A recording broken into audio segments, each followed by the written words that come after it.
talking to someone from the Midwest yesterday who read your name off, and I was like, you're not a Mormon if you can't pronounce that.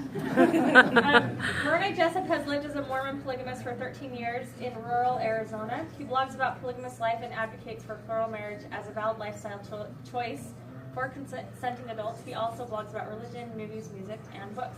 So I'm going to turn the time over to him, and then we'll have a 15-minute Q&A. Is this your chat?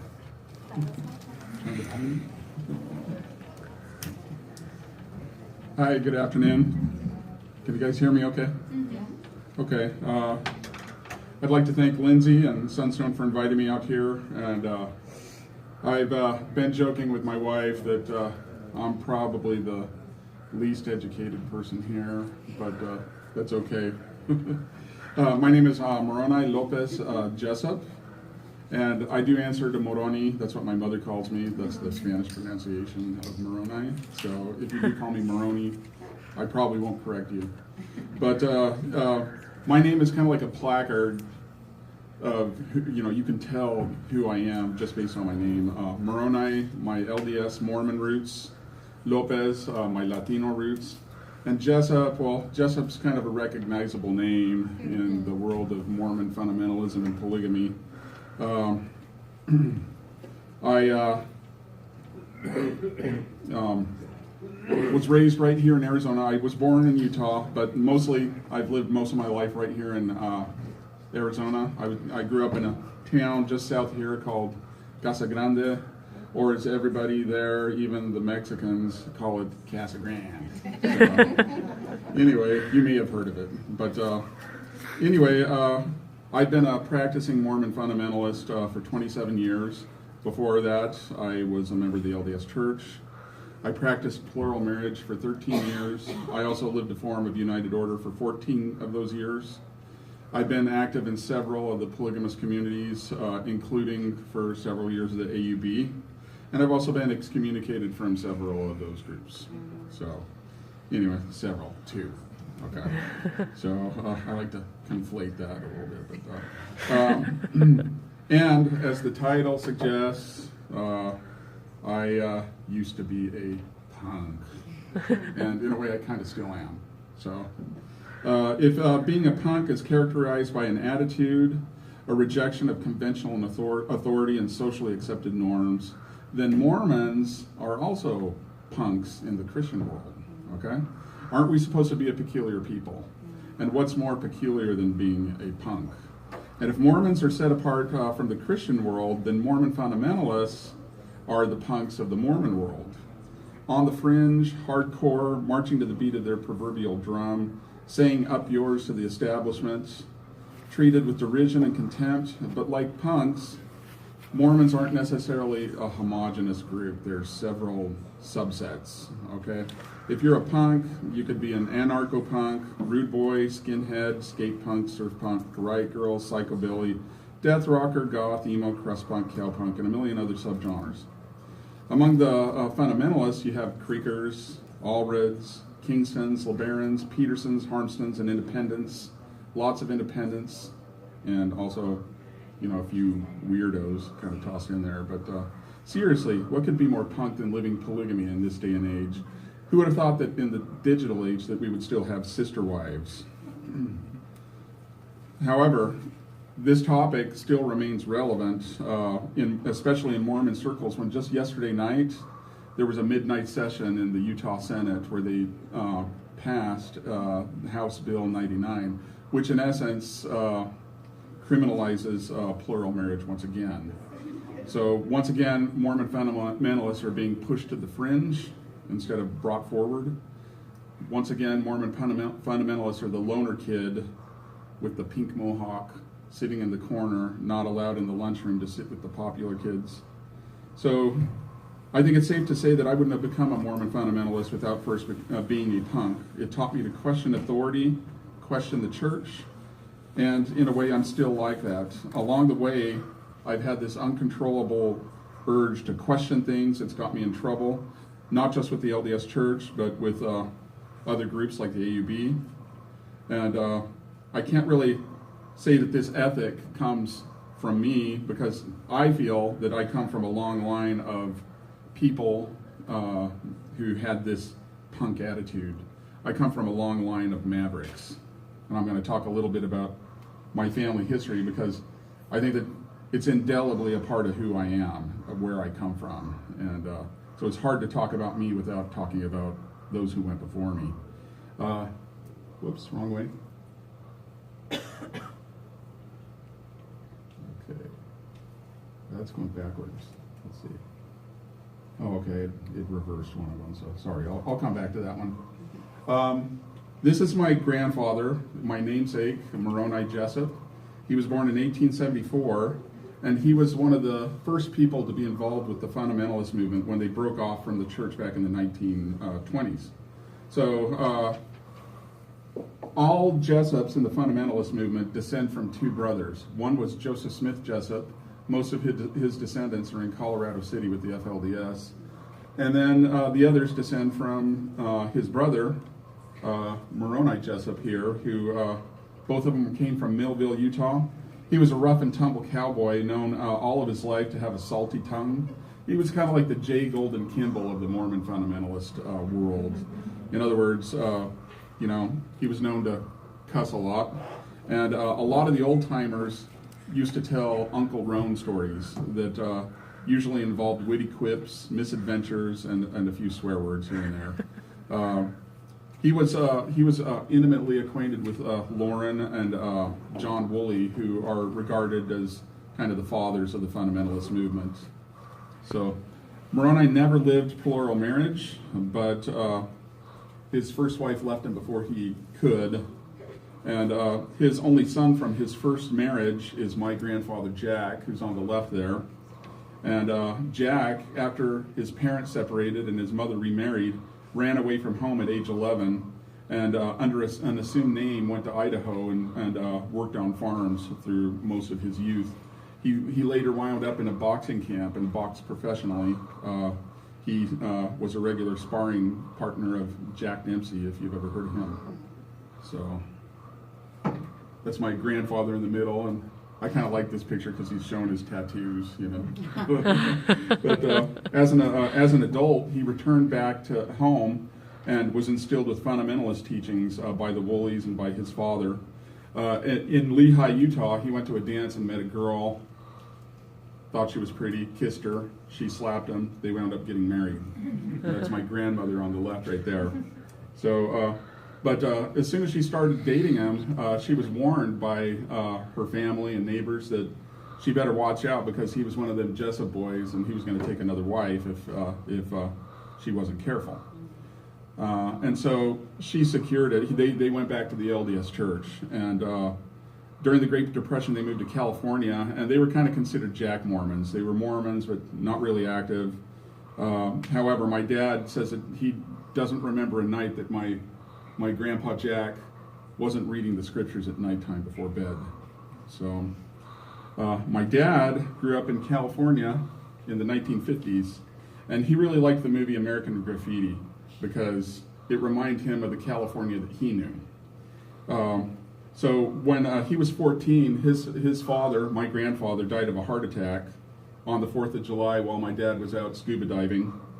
And he left a widow and a son to fend for themselves. Now, my grandpa Jack had taught my dad many of the fundamentalist teachings, but my dad didn't really identify those as fundamentalist teachings until later when he started to study.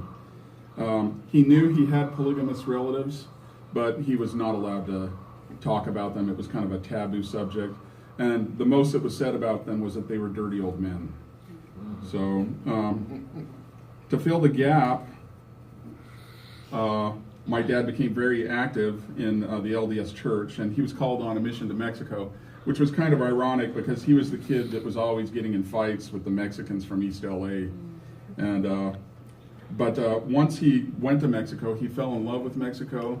He assimilated the culture. He learned the language perfectly. This picture of him is the day he got back from his mission. He got off of the plane wearing the jockal, okay?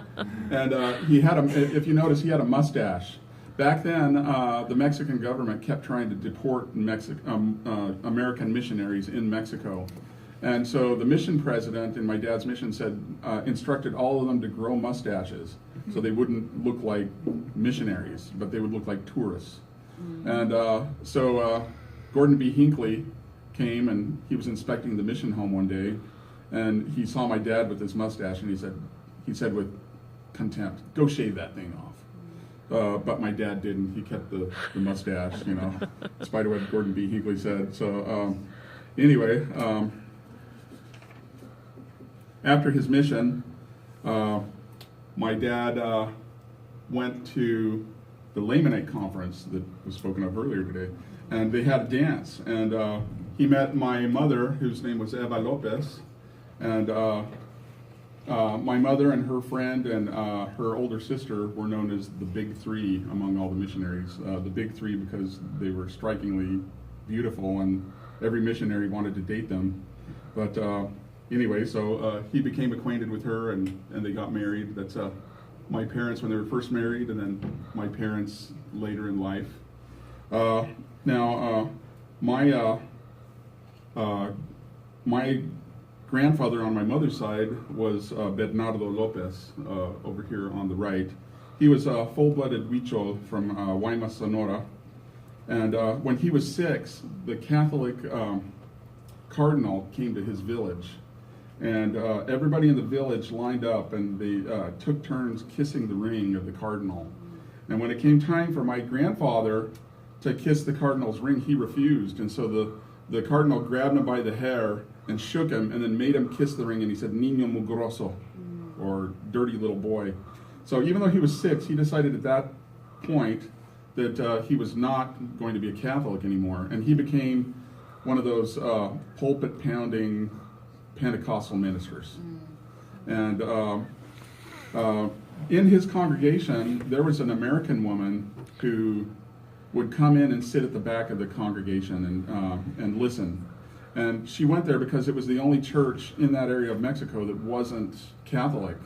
And turns out that she was Mormon. And she left him a Book of Mormon when she finally went back to the States. And my grandfather, not knowing what church it belonged to, started preaching to his Pentecostal congregation out of the Book of Mormon. You know, it says here in the Book of Mormon, you know. So anyway, he had to find where this church was. And he knew that it was in the United States. And right after World War II, they had the Bracero program, which, you know, a lot of migrant workers were allowed legally to come into the United States to help boost the economy. And that was my grandfather, but he was going really to find the Mormon church. When he got to Nogales, he said, "Where can I find the Mormon church?" And somebody said, "I think it's in Fresno." So they moved to Fresno. They worked in the orchards. He found a church in Fresno, was baptized, and then eventually they wound up here in Phoenix. My mother grew up in South Phoenix, and her family opened a series of panaderias, or Mexican bakeries, that are still open to this day.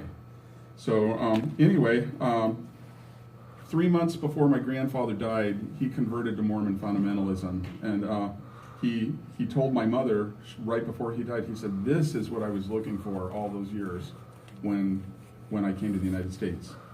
So anyway, my parents did what every LDS couple does after they get married, generally. They moved to Utah and went to BYU.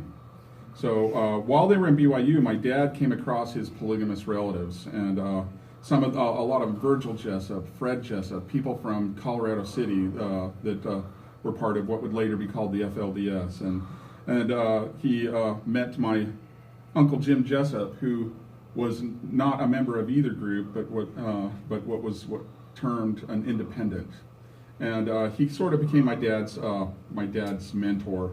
My dad started getting into debates with my Uncle Jim, and he decided that he was going to prove his Uncle Jim wrong. And so he went to the special collections section of the BYU library, where they kept books that normally, at that time, weren't available to lay members, and he started studying from them. And the more he studied, the more he became convinced that my Uncle Jim was right. So my mother at this time started to get worried, so she sent a letter to Harold B. Lee, who was the church president at the time, and she expressed concern about my dad and the things that he was studying. And so Marky Peterson contacted my parents, and he was the Mormon apostle at the time who was in charge of handling fundamentalist cases. And so my dad went into this meeting with full anticipation that Marky Peterson was going to say, you know, Brother Jessop, these things are true, but we don't teach them anymore. We'd like it if you just kind of sat on this information. But instead, he got chewed out, threatened with excommunication, and he was lied to. You know, there were certain things that they used to teach in the early days, like the Adam God doctrine, that my dad had read in books, old Mormon books, and knew that they were taught in the early days in Salt Lake. And Marky Peterson was lying to him, saying, no, Brigham Young was misquoted. No, they didn't really teach that. And so my dad left that office dejected and bitter, and he remained that way for 20 years of his life, and would vacillate between inactivity and going to church. But even though he was inactive, he would send us, and I asked him once, I said, why do I have to go to church? Because you don't.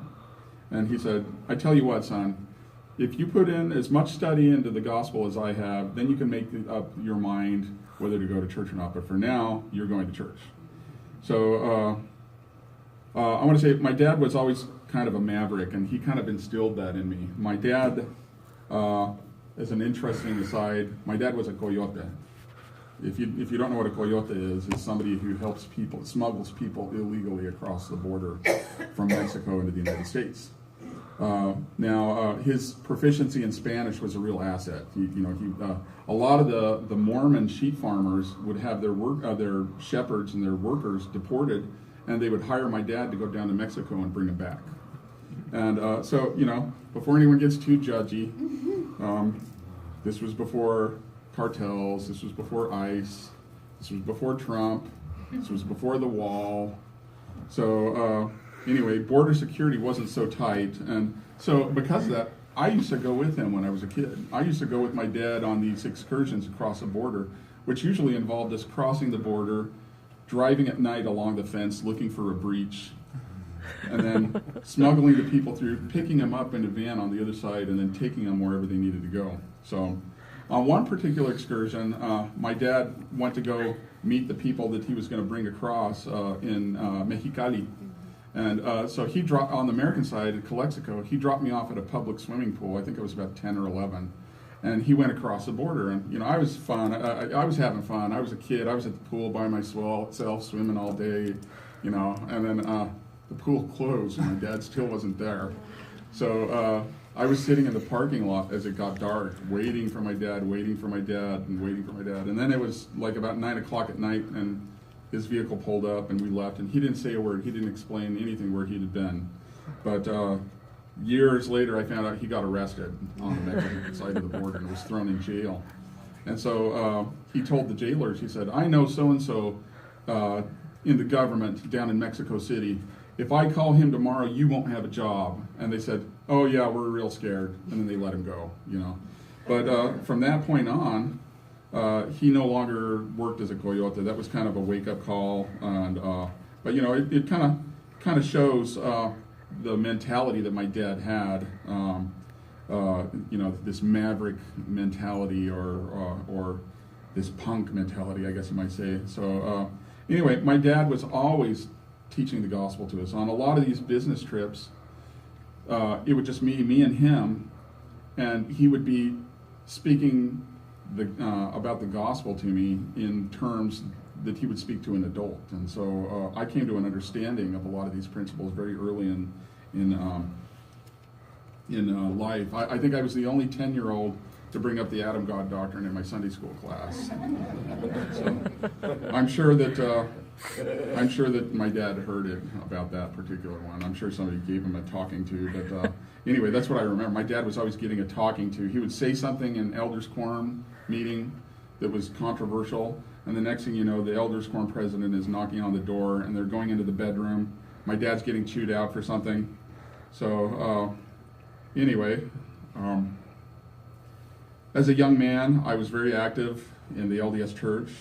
I got involved with the local Arizona punk scene, which included bands in the 80s like JFA Junior Achievement, Mighty Sphincter, Caterwaul, Meat Puppets.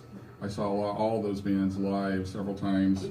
So I'm not sure why I did it, but you like the 80s hair there? But as a teen, I think a lot of it had to do with Casa Grande had a lot of rich ranchers, rich cotton farmers. School was like even though it was a small town, school was like a fashion show. Everybody had to wear name brands, Polo, Reebok, and me coming from a poor family, I couldn't afford to have those. I was wearing Kmart specials, and so I never fit in. Even though I tried to fit in, I never fit in. And I think that, the do-it-yourself punk ethic, shopping for clothes at a secondhand store, it was kind of an act of rebellion when there was a lot of pressure to conform. And I was kind of a wild kid, even for a Mormon.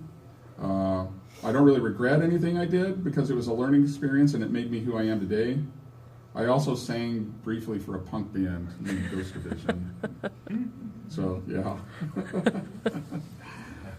Anyway, this is a picture of my dad and his wives, both of them from Mexico.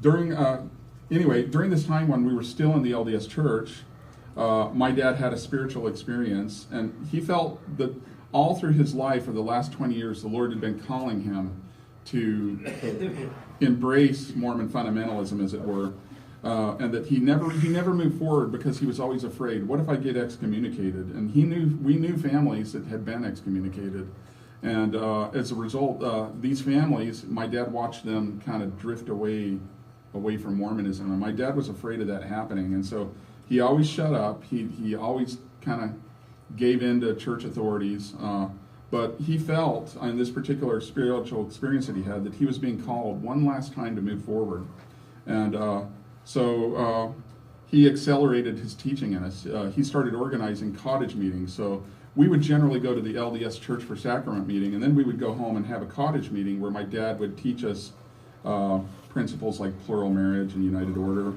And it wasn't very long until the church leaders local church leaders found out what was happening. And so my dad was called into a disciplinary council and was excommunicated. Now, at this time, I was watching my mother struggle with this. And my dad was trying to enter plural marriage at this time, and it was hard. There was a lot of tension in my parents' marriage at the time, and all of the children could see it. It wasn't, they didn't argue in front of us or anything, but like I would come home from school and my parents would be in the kitchen and I could tell that they had been fighting over this, And so it was tough for me I didn't like plural marriage. I didn't like what this was doing to my mother. And it wasn't until my mother had a dream where her deceased brother appeared to her in the dream, and he said, I would have lived this in this life if I had had the opportunity. And at that point, it made it easier for me to accept. But at the time, I also had a dream around that time, and I dreamed that I was on a high mountain, and that my dad was down at the base of the mountain, and he was calling me to come down, and I refused. And the reason that I refused is because it was so steep, and I was afraid of heights in the dream. And so my dad came up the mountain, grabbed me by the ear, and dragged me down the mountain. And I was angry at him for doing this, and I was cussing him out the whole time that he did it. And then when we got down to the hill, he dragged me by the ear into a tent and then deposited me in this tent. And in the tent, there was 4 women dressed in temple robes and veiled. And these women were supposed to be my wives. And you have to understand, this was before I was in doubt. I didn't know what temple robes looked like, but I dreamed about them in this dream. So anyway, from that point on, I embraced fundamentalism. And I was at that age where I was getting ready to go on a mission. And I wanted to go on a mission, but no such luck. It didn't work out. Instead, at the time that I was at an age where I was going to be a missionary, I was excommunicated instead. The bishop called me in on a Saturday. There was no one else in the building. And he asked me 2 questions after he sat me down. He said, do you believe that plural marriage should be lived in this day and age? And I said, yes. And he said, do you believe that Ezra Taft Benson is the prophet, seer, and revelator, and the only man on the earth who holds the keys? And I said, no. And so 3 weeks later, I got both the invitation and the results of my priesthood course, which was excommunication. So I wasn't even notified until after the fact that I had been excommunicated. But they excommunicated my whole family, and instructions on this had come from Salt Lake. They even excommunicated my 13-year-old sister. So, after that, it was kind of funny to see how the ward members, the people that were supposed to be our ward family, treated us like pariahs. So I would go to the grocery store and see Sister Smith there, and she would turn her head and pretend like she didn't see me, And anyway, they even made an announcement over the pulpit not to associate with us. So, and I still have LDS relatives right here in Phoenix and Mesa that won't talk to me because of that decision, still to this day. So anyway, my dad was concerned about kind of the direction I was going, how wild I was getting, and so he made me an offer. He made a bargain with me. He said he would pay for my schooling if I moved up to Utah to go to college, and I moved in with my polygamist Uncle Jim. And so I agreed. And however, my dad kind of tricked me. He only paid for the first quarter, and then after that, I was obligated to pay all my own schooling. But from that point on, I was completely immersed in fundamentalism, and I really cherished the time that I spent with my Uncle Jim, who was in his later years, and his wives, who were in their later years at that time. They were really saintly people. However, some of my association with the other independents was a little bit startling. Okay, I spent most of my life in Arizona in communities that were primarily Latino. I'd never been out of that really, until I got to Utah. And of course, Utah in the early 90s is probably a little bit different than Utah now, but I experienced racism personally for the first time in Utah than anywhere else, and it came from a lot of these fundamentalist kids. And most fundamentalists are generally white, so it was kind of unusual to have this half Mexican kid among them, and they called me impure, they called me polluted, and it was really disheartening, and I wondered what have I gotten myself into, And so I called my mom. My family was preparing to move to Utah. I went ahead of them, and they were preparing to move to Utah. And I called my mom, and I said, "You know what? You're not gonna like it here. They don't like Mexicans." And so at that time, my family, while here in Arizona, over in Surprise, there was a congregation of the AUB. And for those of you who don't know, the AUB is one of the larger polygamous groups just under the FLDS. And they were primarily Spanish speaking, Now that congregation still exists. They have a chapel over in Mesa now. But, they were mainly people from the colony in Osumba who were in the United States to work. And there was a lot of them. So my parents started attending this. They really liked it. They called us. They said, we're really excited about this particular group. Anyway, so they moved up to Utah, and I went with them to one of the meetings, and it was just like an LDS service almost. It was like same hymns, same tone, same things discussed. The only difference is that you would see a man sitting with two wives. So that was like one of the only differences. So anyway, we all joined as a family, and my family was welcomed in right away, and a lot of it, the old timers remembered my great grandfather Moroni Jessop. So it was like the prodigal son returning to them, And so my parents were very enthusiastic. They took their endowments out. They traveled down to Osumba, where they have a temple, and they did a lot of temple work down there. They did a lot of temple work in Spanish, and anyway, my parents were in heaven basically, and in a way, so was I. My first time there, I was young and in my 20s, and like most 20-year-olds, I was, rating all the girls that I saw, and the one that I thought was prettiest was a half Japanese girl named Martha, however, she's got Andrea on her name tag. She's sitting right over there. Anyway, I thought she was the prettiest, and little did I know that I would be married to her in about a year and a half. And little did I know that my sojourn in the AUB would be very brief. Soon, just like we had been cut off from the LDS Church, we were cut off from the AUB, along with several other families. And for the sake of time, I'm not really going to go into it, but I just want to say that anytime you have a group of body, or a body of people, you're going to have politics. Anytime you have an elite that is in charge of the other people, you're going to have succession politics. Okay? Just like British royalty, or just like the succession crisis after the death of Joseph Smith. A lot of that stuff is even still going on in the AUB right now. But anyway, a group of men, including my dad, including me, wrote a letter, an anonymous letter to every priesthood holder in the AUB, illustrating what we perceived as different injustices, breaches in doctrine or principle. The letter was not well received. They found out who wrote it, and all of us were excommunicated. So this picture right here is Owen Allred. He was the leader of the AUB and a good friend of mine. This picture is after my excommunication, and this is when I said goodbye to him. This was the last time I ever saw him before his death. So, even though we're smiling, it was a very bittersweet moment. And, leaving the AUB was very hard for me. I think even more so than leaving the LDS Church. And I think it's because I was so intimately involved with everyone. And it was even harder for my wife because she knew everybody there. So anyway, once we were in Arizona, my dad and I set out to start to build a fundamentalist community and here over in Mesa. Okay, and I have to say that this was in keeping with my dad's personality. My dad was a mover and a shaker. He was like an A-type personality. When he was in the LDS Church and on his mission in Mexico, he organized several branches down in Mexico. And when he was in Los Angeles, he helped organize the very first Spanish-speaking ward in Los Angeles. That ward is still in existence today.